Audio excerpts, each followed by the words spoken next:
Story की starting वहीं से होती है जहाँ लू फेंग और वान वान का अफेयर एक्सपोज हो गया था। और उसके बाद वहाँ पर जितने भी लोग थे वो सब लू फेंग की बुराई कर रहे होते हैं कि कैसा चाचा है जिसने अपनी घर की बहू के साथ ये सब किया है। और जब लू फेंग के फादर उससे इस सब चीज़ों का एक्सप्लेनेशन मांगते हैं तो उसे भी गुस्सा आ जाता है और वो सबके सामने ही कहने लगता है कि हाँ, आप सब लोग कहते थे ना कि मेरे लिए कौन लड़की बनी हुई है, यही है वो लड़की।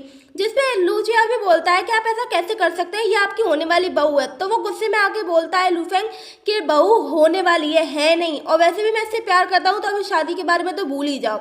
उसके फादर तो वहाँ से चले जाते हैं और बाकी जितने भी लोग होते हैं उनको लूफेंग धमका ही देता है। तो वहाँ पर जितने भी लोग आए हुए थे उनको उनके बिजनेस की धमकी दे देता है क्योंकि वो बहुत ज़्यादा पावरफुल था। वो बोलता है अगर किसी ने भी ये वीडियो लीक करने की हिम्मत की या फिर अब कोई बकवास की तो उसके खानदान को जड़ से मिटा दूंगा, इसीलिए अपने काम से काम रखो और चुपचाप यहाँ से चलते बनो। कहो हाँ, और सब लोग हाँ कहते हुए वहां से चले गए। बाकी सबके जाने के बाद अब हॉल में सिर्फ लू फेंग और वान वान रह गए थे। अब वान वान से जब लू फेंग पूछता है कि तुमने ये एंगेजमेंट क्यों की, तो वान वान उससे ही उल्टा कहने लगती है कि तुमने ये वीडियो तुम्ही ने चलाया ना, ये वीडियो तुम्ही ने लीक किया है ताकि ये एंगेजमेंट ना हो सके। तुम तो वैसे भी कह रहे थे कि कुछ भी हो जाए मैं एंगेजमेंट तो होने नहीं दूंगा।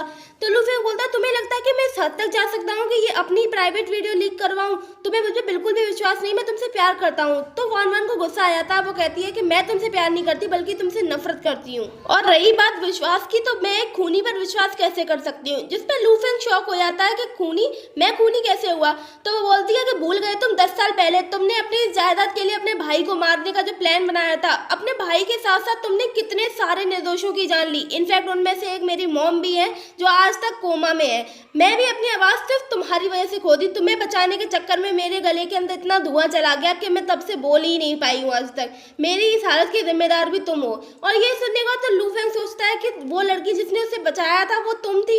वो ऐसा सोचने लगा। लू फेंग उसे समझाने की कोशिश करता है कि देखो उस सब में मेरा कोई हाथ नहीं था, लेकिन अब वान वान को सुनना ही नहीं चाहती है। वो कहती है मैं सिर्फ तुमसे नफरत करती हूँ, इतनी नफरत करती हूँ कि मैं तुम्हारी जान भी ले सकती हूँ। तो लू फेंग उसे चाकू पकड़ा देता है कि अच्छा तो लो मेरी जान ले लो, लेकिन अपनी नफरत कम कर लो। वान वान मारने की कोशिश करती है लेकिन उसकी हिम्मत ही नहीं होती क्योंकि वो उससे इतना प्यार करती थी। वो थक हार कर उससे रिक्वेस्ट करने लगती है कि मैंने तुम्हारी जान बचाई थी, अब प्लीज मुझे जाने दो अपनी जिंदगी से, इतना फेवर मुझ पे कर दो, मैं अब तुम्हारे साथ नहीं रह सकती। यहाँ पर लू फेंग और वान वान दोनों ही बहुत ज्यादा इमोशनल हो गए थे और फाइनली लू फेंग उसे जाने देता है। यहाँ से सीन शिफ्ट होता है, लूचिया एक क्लब में दिखाया जाता है, मस्त पार्टी कर रहा होता है और तभी वहाँ पर लू फेंग आ जाता है। वो उन दोनों लड़कियों को बाहर भेजता है जो उस क्लब में थी उसके साथ, और फिर उससे कहता है कि तुमने आज तो हद ही पार कर दी, तुम्हारी आज तक की जितनी भी गलतियां थी मैं सब माफ करता आ रहा था क्योंकि मैं अपने भाई से प्यार करता था और मैं चाहता था कि मैं तुम्हें अच्छे से पालूं। तो लूचिया को गुस्सा आ जाता है। वो कहता है तुम अपना ये झूठा नाटक बंद करो, तुम्हारी वजह से मैंने अपने मम्मी पापा को खो दिया, तुम्हारी वजह से ये सब कुछ हुआ। उसे समझाने की कोशिश करता है कि मैं तुम्हारे मम्मी पापा के साथ कुछ नहीं किया था, उस सब में मेरा कोई हाथ नहीं था, मैं तुम्हारा हमेशा अच्छा ही चाहता हूँ। जिसमें लूचिया गुस्सा हो जाता है कि ये नौटंकी तुम हमेशा से करते आए हो, तुम हमेशा से एक राक्षस जैसे हो। मैं सोचता था कि तुम्हारी क्या कमजोरी है, लेकिन देखो तुम्हारी कमजोरी तो खुद ब खुद मेरे हाथ लग गई। वान वान अगर वो मुझे नहीं मिलती तो मुझे पता कैसे चलता तुम्हारी कमजोरी का, और देखा आज मैंने अपना बदला ले लिया और इंतजार करो मैं तुमसे अपना पूरा बदला लेकर मानूंगा। लू फेंग भी समझ गया था कि उसे कुछ बोलने का कोई फायदा नहीं है, इसीलिए वो वहां से चला जाता है। यहाँ पे सीन शिफ्ट होता है अगले दिन का, जहाँ पर हमें लू फेंग के फादर और उनके असिस्टेंट बात करते हुए दिखाई जाते हैं। उनकी बातों से ना कुछ शक सा पैदा हो रहा था क्योंकि वो कह रहे थे कि उस शिप में उन्हें पता चल जाता है कि वान वान ही वो लड़की है जिसने लू फेंग को बचाया था। तो वो बोलते हैं कि उस शिप में तो सब मर गए थे और जो बचे हैं उनको मार देना चाहिए था, लेकिन वान वान तो कुछ बोल नहीं सकती और उसे शायद कुछ पता भी नहीं है। इसका मतलब कोई राज छुपा हुआ है इसके फादर के। कुछ दिनों बाद वान वान एक पार्टी में होती है जहाँ पर वो वेटरेस का काम कर रही होती है, लेकिन वहाँ उस पार्टी में उसकी जो स्टेप सिस्टर थी वो भी आई हुई थी।